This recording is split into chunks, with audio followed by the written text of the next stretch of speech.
Hello, everybody. We are back with another recap of the day. Thank you for joining me, or not. I don't really busy on time. I am excited to share with you what I've done today. So, woke up, did a little chest atrophy day. Gosh, dude. My brother's talking about, all right, to start, we're gonna do 50 reps of the bar. Pro. But it was a great workout, hit it hard, and then I ended up going on about a 4 mile run later in the day, a couple hours later. It wasn't that much later, and then I took myself a nap. Oh, that's sweet, sweet nap. It hit so hard. And I'm excited to get myself back to sleep tonight. I'll tell you what, there's a couple things that have been on my mind. Oh, there's been a couple things that have been on my mind. One of those is that it's much easier to get up in the morning when you have a purpose. Which also means it's much easier to go to bed at night when you know that you have to get up in the morning. I have no problem getting up. I just know that before I was doing this, if I had work at 1 p.m., I would stay up till 4 a.m. and then I'd go to sleep, and then I'd sleep in till noon, and then I'd get up and go to work, right? But now it's like, no, I have things I have to accomplish. I have things that I'm trying to do. And I'm being held accountable by other people, by myself, and I'm growing in that. One of my favorite things that I've learned already is how wrong I've been about a lot of things.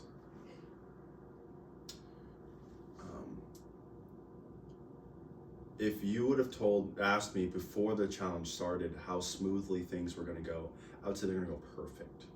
My plan's going to be perfect. Everything's going to be perfect. It's going to work out exactly like I want it to. But it just hasn't. It hasn't, but it's still been good, right? And I think that ability to adapt is necessary. I'll also add that for me, it's been necessary to have a plan. Because now I'm finding that I'm able to just do minor tweaks to it where, okay, so when you wake up in the morning, and this is just me talking about like myself, right? Like when I wake up in the morning, I'm noticing that it's kind of hard for me to just jump right into something. So to allow myself time to wake up, to roll out my feet with a lacrosse ball while I'm, making my breakfast, to just put on some worship music and to just feel the presence of the Lord without just sitting there and praying.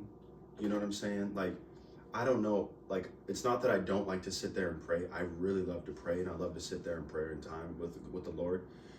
When I'm just waking up, though, there's just so much that's on my, like, I'm just trying to wake up. So actually today, I woke up and I started writing a little bit.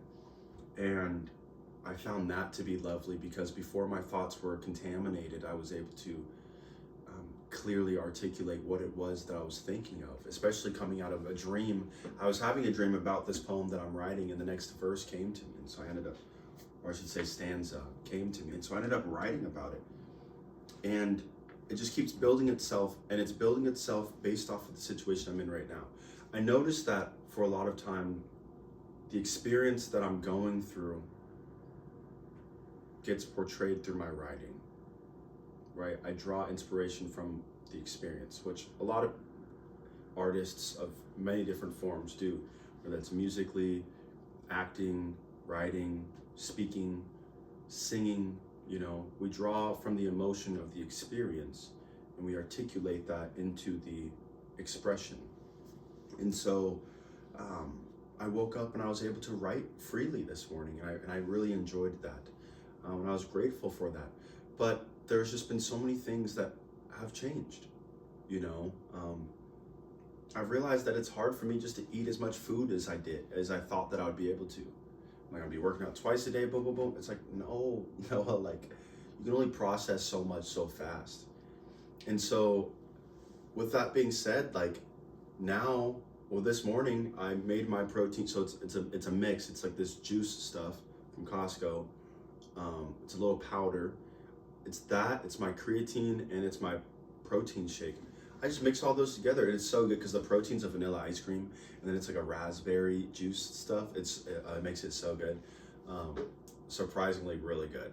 Like, it might be because I'm not eating, like, my food's still flavored, you feel me? I still season my food, but it might be because it's so limited that having this kind of like raspberry ice cream flavored protein shake that it's like, it's just, como te dice, it just tastes so good.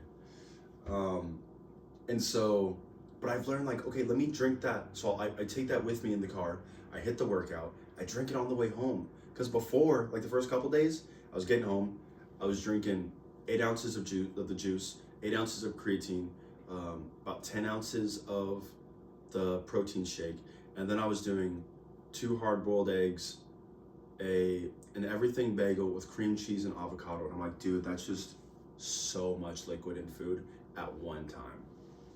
And so now I mix all of those together. So now there's from 28 ounces or 26 ounces down to 10 ounces of liquid, right? So we've just carved off 16 ounces just like that. Instead of doing hard-boiled eggs, I've been frying them up in a little bit of olive oil, and putting them over the avocado, and oh, that's been a delight. I'll tell you what. But these just minor little changes, a little bit here, a little bit there, tweaking them and just finding my rhythm, finding my balance, finding my flow. It's been great, and I've really been enjoying it. And that's just little things. And now I'm like, okay, well, that's gonna take some more time in the morning. So before I go to bed, let me just prepare my shake. I don't even gotta put liquid in it. I can just get all the scoops and the powders, everything into the cup. So in the morning, all I have to do is come fill it up, go to the gym.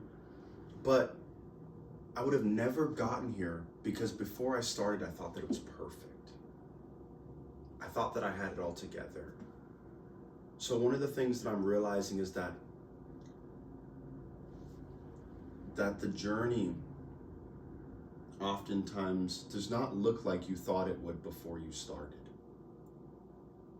And even if you plan things meticulously and you account for everything perfectly, life happens.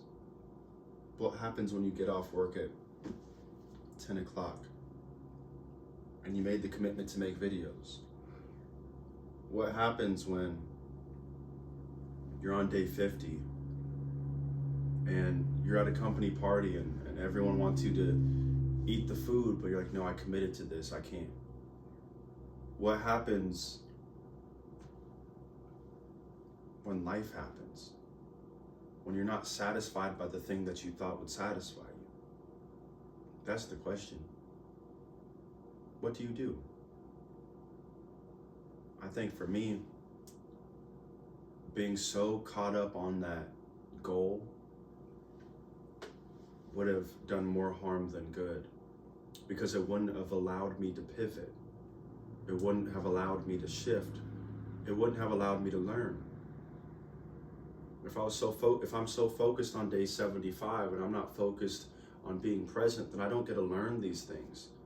Just the simple truth that I thought that I had it all together, but when I started doing it, it wasn't like I thought it was.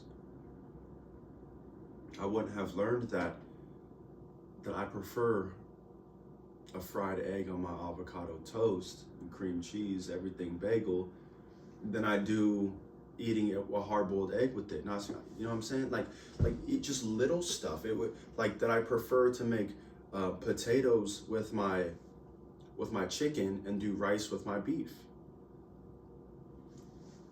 It's like, if you never start, you can never change. You'll never grow. I believe that's why the Bible tells us, do not despise small beginnings. Because critique should only happen after something's been created. You know, and I think the other part that I've noticed is a lot of the people that wouldn't do the thing that I'm doing are trying to tell me how to do it. And that's comedy to me. No, don't do that because you'll, and you need to make sure you watch this because you'll, and don't do this because, and I'm not ignorant. I go, I hear you. and thank you. However, when I asked you to do this with me, you told me no. Not only did you tell me no, you didn't give me the advice then. But now that I'm in it, doing it, you feel like you got everything to say. You feel like you have to, right? And this isn't to no one in particular. This is just me talking about, I mean, I guess there are some people actually that have said some stuff, but I remember I was watching this video of this guy doing an Ironman, and his goal was to break 10 hours. And his viewers and people in his comment section was like, the splits that you're trying to do are unrealistic. You're not going to be like, if you try to hit those times, you're not going to make it in 10 hours. You're actually going to die out in fatigue before then. You're going to make it like, you're not going to hit your times. And this guy was like, I felt so good that I actually had the opportunity to break 9 hours. And he did it. And he did it. I don't think people really understand the power of the human will. And the thing is when you align yourself with God, there is so much more to you that you can achieve than you actually understand and realize. And that's one thing that I'm understanding is like in this moment, in this season, yes, I hear what you're saying. I understand that I might fatigue and let me not be ignorant. That's something that if it happens, I'll learn it. I promise you, but I'm not going to quit from it. But there's something in me that says that I can do more. Right? And I've understood now that not everyone is going to understand the vision. You can't tell everybody everything. Because sometimes telling the people that you love something that they don't understand will only cause more harm than good. I'm learning as I get older that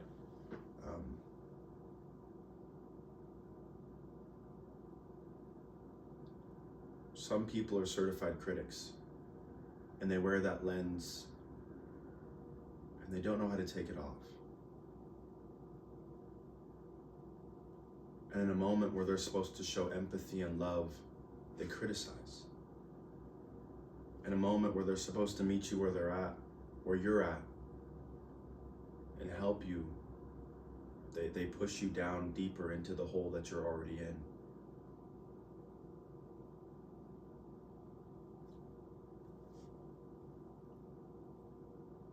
But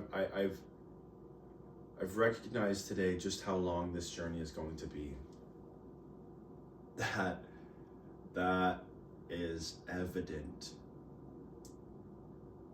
I was like, we're on day 4, tomorrow is day 5, right? After tomorrow, we are 1/15 of the way done. But I've noticed this, right? Let me say it like this. I started making my bed every morning. I don't even know how long it's been. I really couldn't tell you. A month, less than a month, month and a half. It feels like somewhere around a month. But I didn't start with the idea that I'm going to do this for the rest of my life. I just told myself I'm going to make my bed every day. And it feels like something that I'm going to do for the rest of my life. But it started with, I'm going to do that today. And then I'm going to do that again tomorrow. And then I'm going to do that again tomorrow. And it's gotten to the point now where I wake up and I'm about to leave and I tell myself, don't compromise. Because you told yourself you're going to do it. If you compromise at the start, it's possible that you might not compromise at the end. But if you do, you understand why. You started your day with a compromise.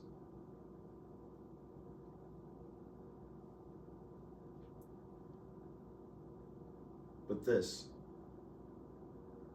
thing that I've started has an intended end. On my run today, I ran out 22 minutes. Because I knew that, one, I wasn't going to be able to keep the same pace on the way back, so it would take longer. But I also understood that I wasn't going to quit, and the only way to get home was to keep going. But even though I wasn't running the fastest pace, I wasn't trying to. I don't even know if I could have at this point. There was something beautiful that happened in the middle of that. There was a humbling experience that I encountered. And that was the man that I am right now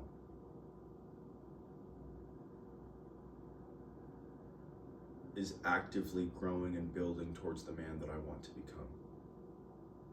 And the man that I see myself as in the future will be thankful for the work that was done now. I was on my way back on that run, and I was just thinking, this is tough. And you want to do a marathon, and it's 26.2 miles, and we're only on mile 3. Right, you would have to do this like 8.5 more times. Right, like, okay, yeah, I can do that. You want to do 100-mile races? Do you know how hard? I honestly, I don't know. But what I do know is the same mindset that gets you to 22.6 or 26.2 is going to be quite similar to someone that does 30. It's going to be similar to someone that does 50, similar to someone that does 75 or 100. It's not the same, it's similar. Why? Because there's minor tweaks that happen along the way. Just as I thought that I had it all together, figuring out this is what I'm going to do, this is how I'm going to do it, there's been minor tweaks happening that have allowed me to grow, to learn. And when you desire to push higher, you have to learn. It's a prerequisite. Otherwise, you'll encamp a space that you're not prepared for, and you'll fall, you'll fail. There's a reason why we ought to be built up. There is a reason why God doesn't give us the things that we desire when we are not ready to care for them. Because if He exalts you prematurely, you will fall in front of more people. And if you're still concerned about being someone who pleases the crowds, how good of a father is it to exalt you, to know that you will fall and that the crowd will be greater? No, He teaches us in the quiet. He humbles us, and He shows us, if you desire to learn, if you desire to grow, then slow down. Just as I was on my way back on that run, I told myself, one step at a time. Just keep putting one foot in front of the other. And then I started to envision the things that I was excited for in the future. My rotisserie chicken, fried up a little bit on some potatoes with green bell peppers and onion. I was looking forward to that. I set my mind on the things ahead. I think how Paul tells us to set our mind on the things that are good, to think of those regularly. And so as we run our metaphorical race in life, are we able to, okay, just one step ahead, just one at a time? And can I envision the glory? Can I envision the promise? Can I envision heaven? Well, if you don't put your treasure there, then there's not much hope. However, when things get hard and you realize it's just one in front of the other, then life becomes a little bit more beautiful. Life, you understand, you can endure because you know you will make it, because you always have. When you look back over your life, no matter how hard it got, you made it through. And so this talking about David when he saw Goliath. Who's this uncircumcised Philistine talking about my God? I don't care who you are.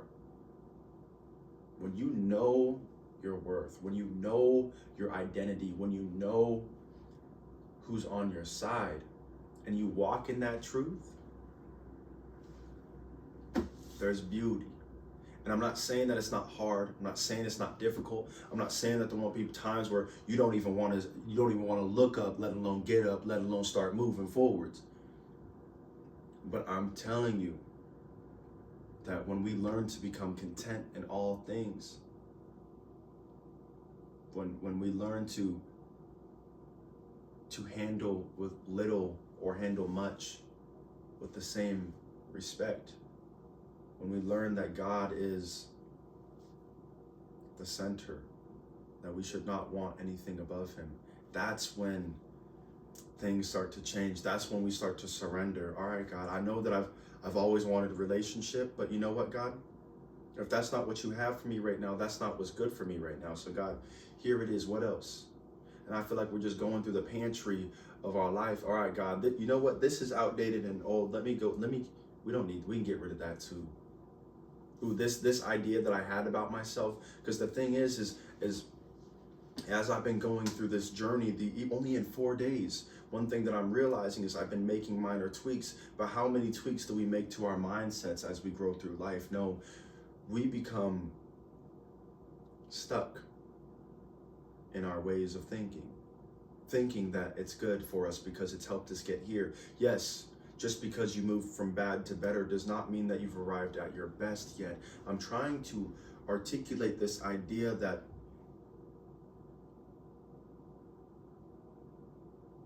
there are dormant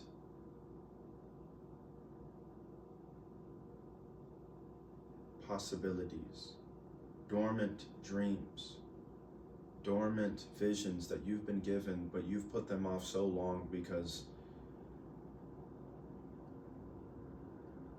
the way that you've thought doesn't give room for them to be alive. And I'm asking, when will we change?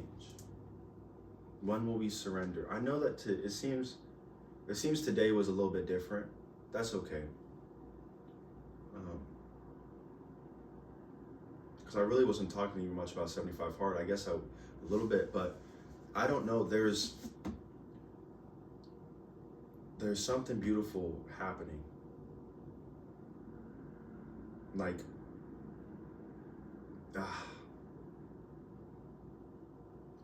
the freedom I'm beginning to feel, guys, like it's been so long. But the freedom that I'm beginning, I was telling my stepmom at Bible study Wednesday night, last night. So I don't even know how to walk in freedom. I've lived in bondage for so long, I became comfortable. I know how to walk in fear. I know how to do the things that I don't want to do very well. But how do I do the things that I want to do? How do I walk in a place of freedom? What does freedom look like? If I'm not privy to the idea of what freedom looks like, if I haven't been shown freedom because all of the relationships that I've seen have been broken, what do I know what the truth is? And that, my friend, is the importance of filling yourself daily. I understand that your gas tank might not be empty, but it doesn't mean that it can't still be filled. It doesn't mean that it can't still be topped off, right? There's just so many things connecting for me right now. And it's all because I'm just surrendering. God, I don't know what freedom looks like, but I know that I want a relationship with you. And I know that you know the desires of my heart. And so I'm going to believe that the way that you lead me is going to bring me into a place of freedom. I might just be crazy enough to believe that God can do that for me, but I'm seeing it happening and unfolding. It's crazy until it happens, right? And so I'm seeing that. I'm seeing it happen. And I'm just like, God, in my own thought, in my own logic, I wouldn't have done it that way. Matter of fact, I've done stuff different ways my own way, and it didn't turn out the way that I wanted it to. It's funny, God, like if I would have known that if I did that, it would have turned out the way that I wanted. I would have done that a long time ago. But the truth is, it wasn't that thing specifically. It was because God used that for you. God is a mighty God, and he knows how to speak your language. He knows how to get your attention. He knows how to bring you from the things that you've been through. He's going to heal you from those things, to bring you out of them, to make you better than you were had you never gone through them.